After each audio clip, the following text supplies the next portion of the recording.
Hi guys, my name is Leng. I'm a senior experience designer at Levo, and I'll be talking about practical accessibility and inclusivity. So focusing on like simple steps for big impact every day. Just getting a show of hands, who's kind of heard of accessibility? Inclusivity? Who's heard of, WCAG? Right, we're not talking about WCAG today, so we're not really going to that level, but I just wanted to get, understanding. We're going to do some kind of, fun stuff because it's a bit more interactive. Let's kind of go into the agenda. Quick intro, I'll do a quick intro, talk about kind of the workshop goal, like how did I think of this? And then we'll go into, quick overview of what accessibility and inclusivity is. Then we're going to go to 3 kind of cool exercises, which is going to kind of mimic like some of the disabilities or, things that people living with these conditions face. So kind of you get to kind of put yourselves in that shoe. And then we'll kind of also during those exercises, we will talk about kind of like, what does that mean in real life, right? Like, yeah, this, like, we kind of, all of us, because we work in the design space, we're kind of, I think we generally think of accessibility more in terms of, can people use the websites, the apps, digital products that we're designing. So, I want to kind of step away from that today, where the focus is, let's understand, what they're kind of experiencing, but let's also think about it in everyday life, right? And then, and then kind of, as we're doing these exercises, like I'd love kind of, people to think of like their experiences or anything, that is related to kind of what we're talking about today. So just quickly, I've mentioned, my role. Put in 2 photos, I want to be inclusive, cater for those who like color and those who like black and white. So I cover kind of, UX, CX, service design at Levo, which is part of Clemenger Group. So those are some of the projects that I've worked on. And then in terms of like fun, personal stuff, I'm Chinese, born in Cambodia, grew up in Sydney, lived in London 14 years, and now I'm in Melbourne. Husband, 2 kids, dog, loves plants, loves durian. Anyone know what durian is? Anyone also like durian? We can still connect and be friends, even if you don't like it. And I love baking, but I don't have a sweet tooth. Anyway, there's just a fun fact. Right. Quick, overview around what Levo does. We're a strategic design technology consultancy, helping organizations. So it's interesting, like I'm working on a, project collaborating with Officeworks at the moment, and it's quite a big one, and it's quite interesting because, I see a big role that technology plays in allowing us as designers to do our best work, but that's kind of for another day. Anyway, right, so the workshop goal, I kind of mentioned, for me, it was 2 years ago, I went to Design Outlook 2022. There was a speaker called Nikhil Bora. You may have heard of him. He's a designer from ANZ, and he has, I think he's deaf. And he did a presentation, and it was very, it just struck a chord with me, because even though I don't know anyone who has, hearing impairment or anything like that, his experience kind of just made me think about, I'm so grateful that I'm not living with kind of a disability or anything like that, but it made me think about my parents or, older people, that we know.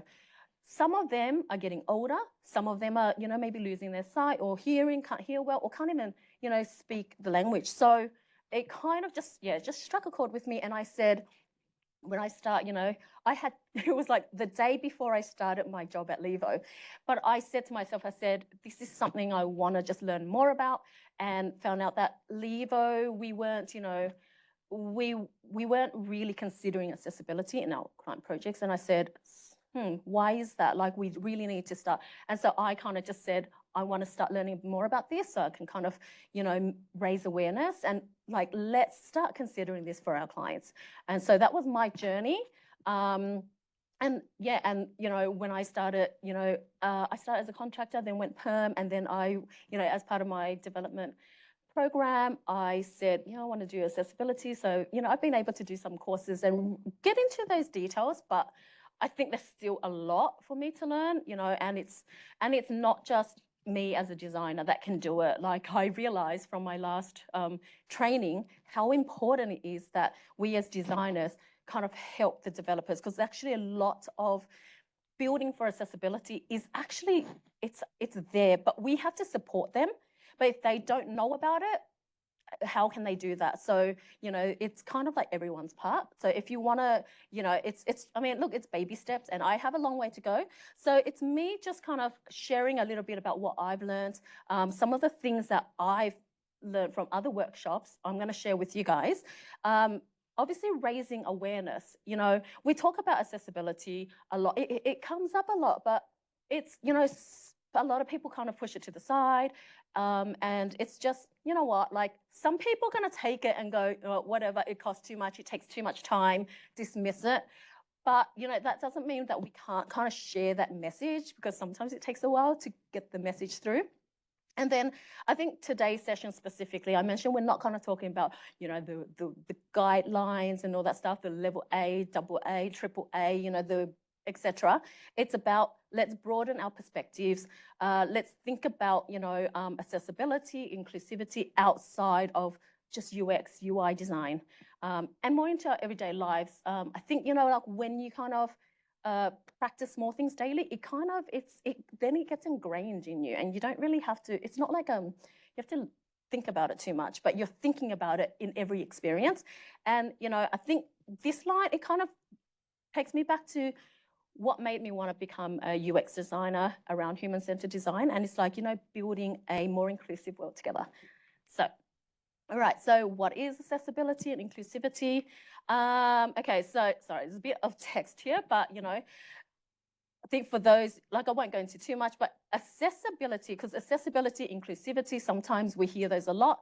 So what is the main difference? So accessibility is talking about, you know, when we're designing products, services, environments, or experiences, it's kind of making sure that everyone, regardless of their abilities or disabilities, can use. So the focus for accessibility is more around making things usable if someone has a disability. So, you know, if you're in a wheelchair, can they still kind of come up, access this conference space? And then, you know, in terms of like websites, like if someone has a visual impairment, if they can't see, can they still, you know, have you built your website so that they can use a screen reader, so that they get the same access that we do, someone who can see? And then for those who have hearing impairments, closed captions, you know, that's accessibility. And inclusivity is more about making sure that everyone feels kind of welcome, valued, and they can participate, regardless of, you know, so other things, not disabilities, but more around the background, like race or gender, disability, culture, identity, or ability.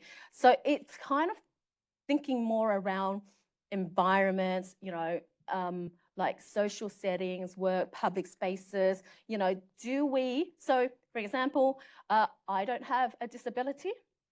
I can clearly walk into this conference space with no problems. But me as a vegetarian, during lunch, you know, have they kind of made it inclusive so that I can also enjoy lunch, which they have. Props to them. Anyway, so that's kind of the difference, right? Accessibility is focusing on, like, you know, the barriers, but inclusivity is making people feel included regardless of, you know, their backgrounds. So there's some examples there. So yeah, I mean, an example, like when we kind of think about products and services, like my parents, for example, you know, their English is not great. So they don't have a disability stopping them from going anywhere. But when they're in that space, do they have someone that can help them because they don't speak the language properly, etc.? So that's the difference. All right, let's get into the fun bit, right? So I know that you guys all have a notebook in your, oh no, you don't need it for this. This is the vision one. Okay, we're gonna do the first exercise. Now, just a really quick background on vision. That's how many people in Australia, 453,000 people in Australia have like a blind or have low vision. Those are some of, you know, in terms of when we're building like our digital products, those are some of the things we're probably considering to make it easier for them.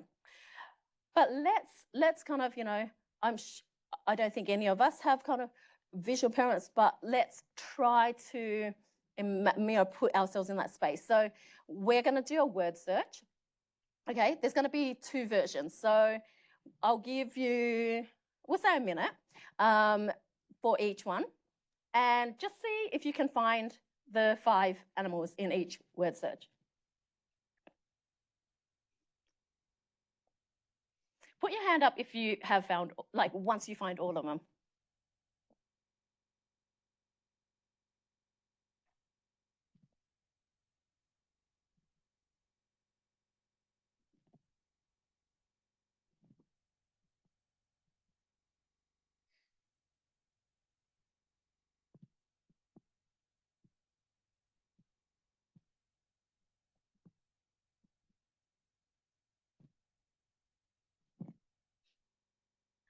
Thirty seconds.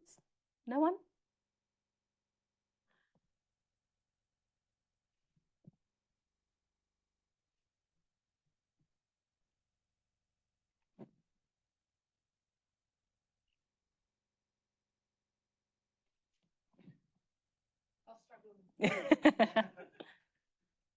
All right, time's up. All right, we got 2. Who got 4? Who got 4 of them? Okay, 3? Okay, majority's 3. 2? 1? Anyone couldn't find any? Don't blame you. Okay, so that's version 1, all right? We're gonna do it version 2, right? I'm gonna start now, and put your hand up when you've found them.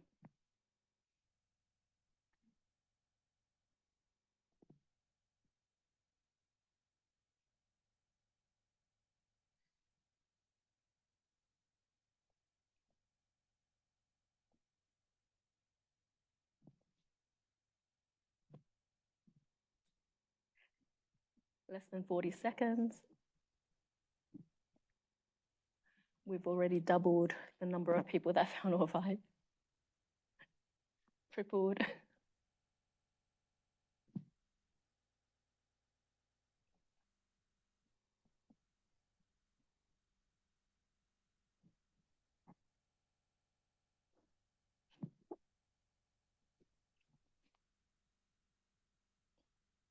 Okay, 5. Okay, so there were way more people that found all 5. Who found 4? 5 or 4? Yeah, like that's most of you. 3, 2. Okay, so let me know who found the first one easier. Version 2? Yeah. Okay, so what was the difference? Bolder. What was that? More visibility. More visibility. Yeah.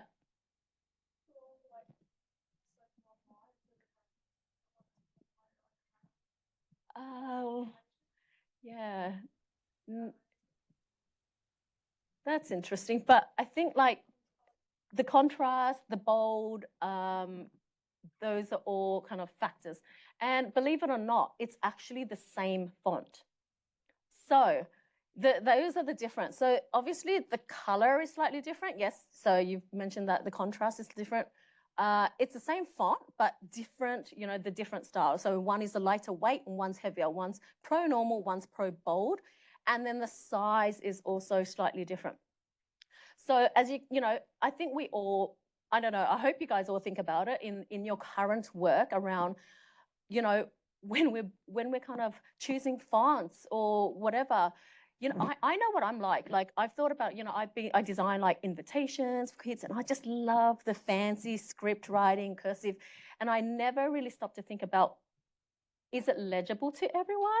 So, you know, these are just sort of, I mean, I'm sure like you guys are, as product designers are thinking about that, but maybe this will kind of be instilled a bit more. And it's not just in our designs, right? I come from, you know, Clemenger Group, which has a group of like advertising agencies and, you know, creative and stuff like that. And it's also kind of applicable to them. Like it's not just in product design. you know, they're designing billboards for people. Like, yeah, they want to make their billboard stand out. You want to make it like pretty and, you know, sometimes like the funkiest fonts or the colors and stuff. But are they thinking about like, is it even legible? Like, you know, can people read it? And like, there was another thing that I've thought about as well. It's like around different font types that are, you know, more suitable for certain neurodiverse people.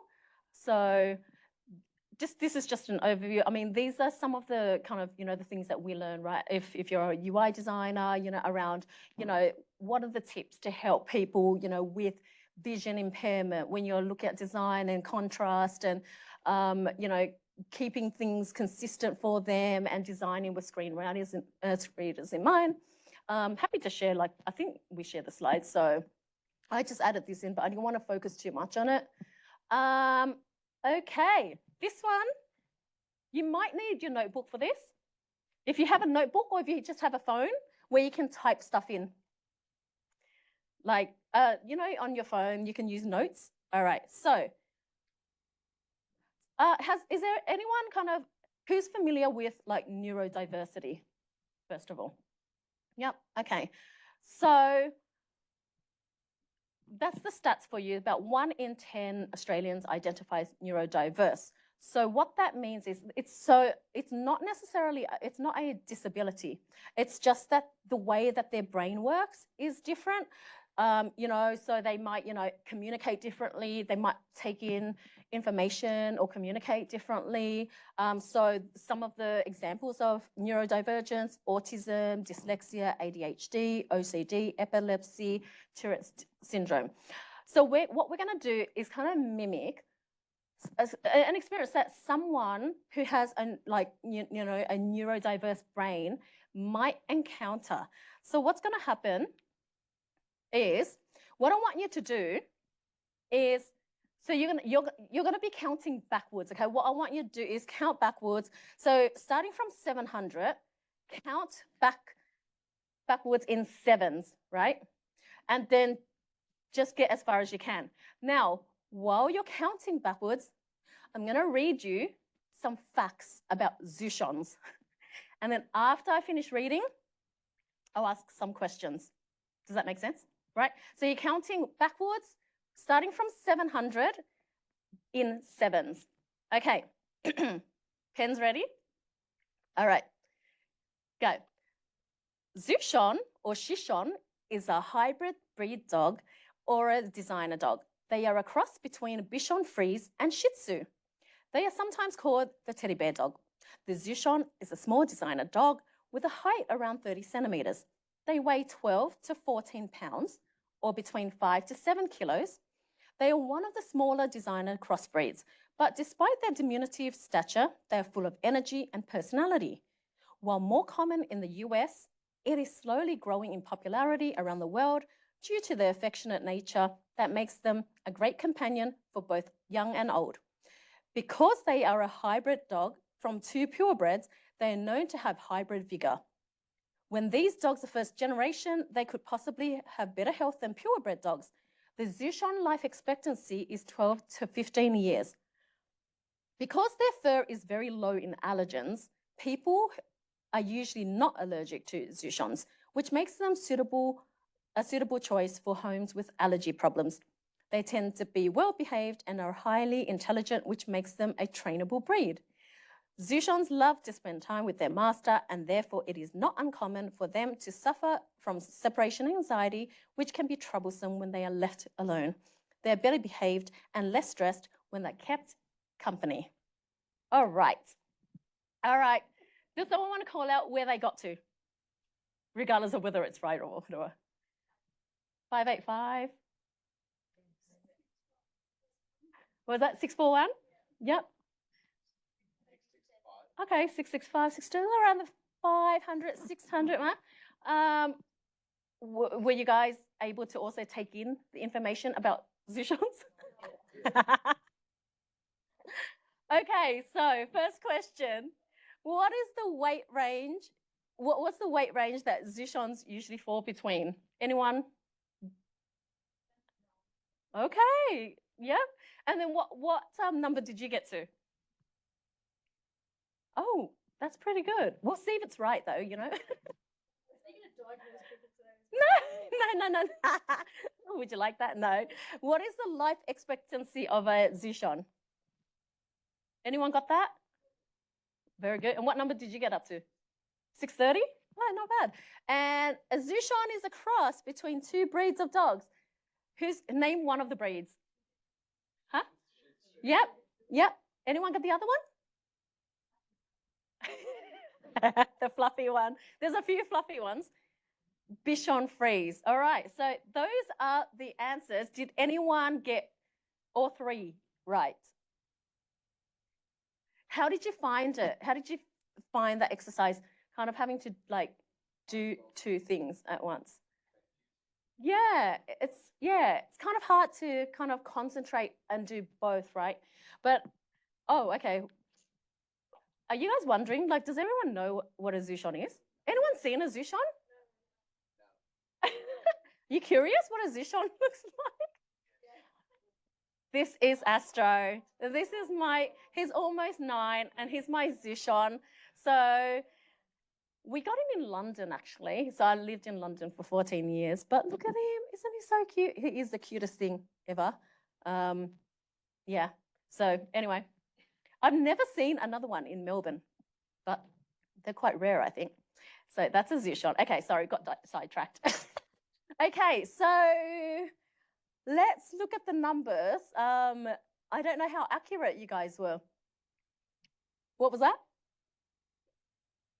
Oh, sorry. So yeah, okay. So, all right. So, okay. So anyway, the main thing about that exercise is that there are some people that, you know, in normal settings with lots of sound, you know, that's kind of the experience that they're experiencing, where, you know, it's very hard for them to focus. So they might need, you know, quite a room.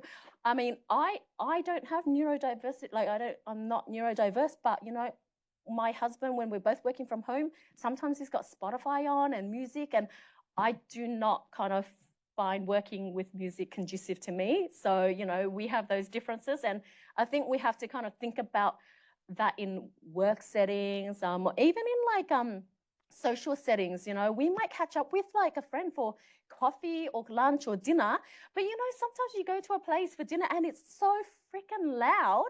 Like, how do you even like converse, right?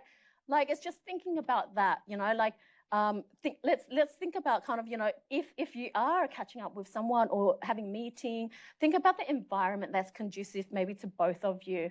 It's just thinking about that in the everyday setting. Okay, so final exercise. Stats about, you know, color blindness. So there's color deficiency, and also just, yeah, color. It's something that you usually inherit from birth, but you can also get it, you know, caused by deficiency or eye disease. So in this graph, we're going to go show you grayscale graph, and there's just one question we're asking you. From this graph, what is the most searched for fruit in January? Right, we'll just go for a quick vote. Anyone go with banana? Banana, yeah. Orange? Who thinks it's orange? Just take a guess. Grape? Apple? Okay, watermelon. Okay, it's apple. But actually, quite a few of you got that. But did you think it was easy? Like, was it a guess, or did you know it? A guess, right? So, I mean, look, I think we all know, don't just use color to, you know, communicate information. These are some examples where you can, you know, use patterns, add labels. In like, you know, outside of like websites and app designs, think about, you know, as UX designers, a lot of the times we're communicating information, maybe to stakeholders. We could be part of a pitch, a client pitch. You do not know who's going to be at the end of, like, who's receiving that presentation. Imagine it's, you know, you go for a massive pitch. You put together a presentation, use 2 colors that, you know, like for someone who's colorblind, cannot differentiate. and that's going to like the CEO of another company or something like that. So these are real life examples that have been shared by other people, which I was like, very good point. You know, let's think about, let's just not think, don't like some, I've also been there where I'm thinking about, I want to just use the brand colors and all that stuff, you know, make it like on brand, etc. But I'm not thinking about who's going to be the recipient of those presentations. So, you know, and that's something we can use, like, yeah, you know, presenting to our team members, stakeholders, even in like invitations and stuff like that. Okay, so I think I mentioned a few of those examples where let's think about it in, you know, outside settings. We've all, hands up if you've been to like one of these events, like you've been to in a meeting, workshop, conferences, community events, sports, you know, social gathering. I'm sure we've all kind of been participants at one of them, but have we also been, like organized it? So I think when we kind of organize an event, let's also start thinking about, hey, you know, when we're inviting people, are we considering like who our participants are? Are we catering for them? Are we making the space inclusive for them? Do they have any dietary, you know, requirements? Like thinking about that stuff. I think, you know, these are the examples that I've experienced. You know, I don't drink, I'm vegetarian, and so every time there's an event, you know, it's like, oh, come over for a barbecue. Do I need to eat beforehand? Do I need to bring my own food? Because I don't know, maybe they don't know that there's vegetarian like sausages, etc. And so those were always the things I would always have to consider. So when I'm organizing events, I'm also very mindful of, hey, am I catering for everyone? So yeah, those are some of the, I don't know if we have time for examples, probably not. But I would love to, you know, connect, and, you know, like if we want to take this offline, it'd be great. But hope you enjoyed that and took something at least away from it. Thanks.